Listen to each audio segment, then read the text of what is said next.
Kejap. Ada Elgrand di luar kebiasaan lah. Jom Gani share. Elgrand ni biasa-biasa.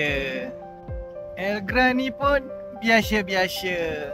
Kejap. Ada Elgrand di luar kebiasaan lah. Jom Gani share.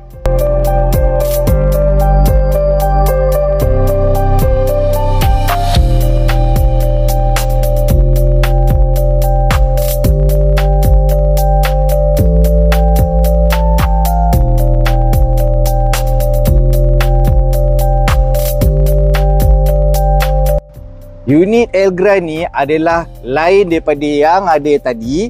Sebab apa Gani cakap lain? Kalau korang tengok kat atas ni ada sunroof. Dua-dua ni sunroof Bukan sunroof moonroof, tapi dia betul-betul sunroof. Korang boleh buka geng.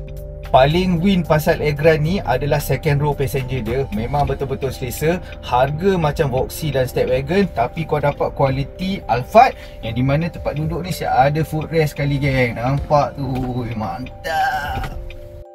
Nah, harga murah macam Voxy dan Stepwagon, tapi kualiti Alphard. Jadi kalau korang nak tahu lagi lanjut pasal kereta ni, boleh contact Gani sekarang 014 758 0118.